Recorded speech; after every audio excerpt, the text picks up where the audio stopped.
ፋኑኤል ህንፃ ረፋይን ይባላለው የ2018 ዓመተ ምህረት የሰኔ ወር ተመራቂ ተማሪ ነኝ።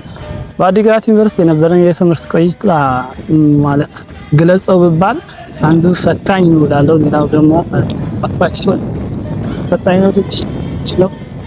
እኛ ከ3 ዓመት በላይ በጦርነት አሳልፈን ከ1 ዓመት በላይ በኮሮና ጊዜ ትምህርታችን አቋርጠን የተመለስነውና ተመልሰን ጀባ ራስ አደጋች። ስለዚህ ያንን ስሜት ያስተናገድንበት ቆይታ ነበር።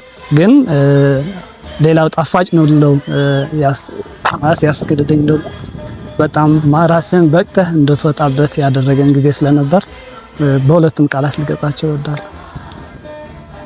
አብዛኛው ጊዜ ስሜትን ግለጽ ወይም ደግሞ በመሰናበቻ ጊዜ ስሜት ምን ነው ሲባል አደጋች ነው ስሜቱ። ግን እኔ ግለጽው ካልሽ አንዱ የደስታ ስሜት ነው ለኔ፣ ሁለተኛው ደግሞ ናፍቆት ነው። ምክንያቱም ደስታ ስልሽ ያለፍንበትን ፈተና ሳስብ የቆየንበትን ጊዜ ሳስብ ይህንን ዩኒቨርሲቲ ማለት ፍሬያችን ላይ እንዲደርስ ስላደረገን ደስታ ይሰማኛል። ሁለተኛው ደግሞ አዲግራት ዩኒቨርሲቲ ቅድም እንደተናገርኩት እንደ ቤቴ ነው የሚሰማኝና ከዚህ የተመረቀ የወጣ መሆኑን ስታውቅ ደግሞ የናፍቆት ስሜት ይሰማል።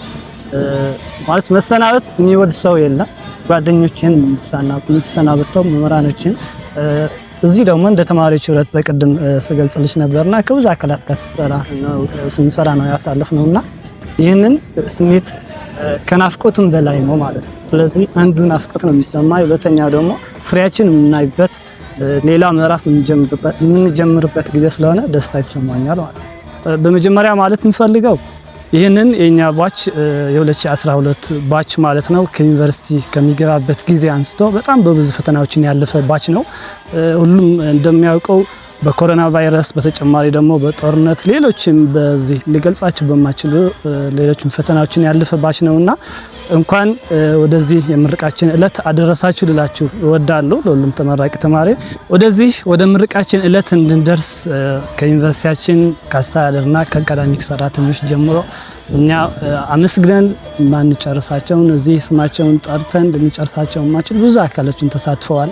ለዚህ እነሱ ማመስገን እንወዳለን። የናንተ ጥረት የናንተ ድካም ለኛ ለዚህ ቀን ለምርቃችን ቀን አድርሶናልና ማመስገን እንወዳለን። ከዛ በመቀጠል እዚህ እንድንደርስ የኛ ወላጆች፣ አሳዳጊዎች በተጨማሪ ደግሞ ጓደኞች የናንተ ድካም የናንተ ላብ ነው እዚህ ያደረሰና ለናንተም እንኳን ደስ አላችሁ። የናንተ ፍሬ የምታዩበት ቀን ደርሷልና እንኳን ደስ አላችሁ ልላችሁ ፈልጋለሁ።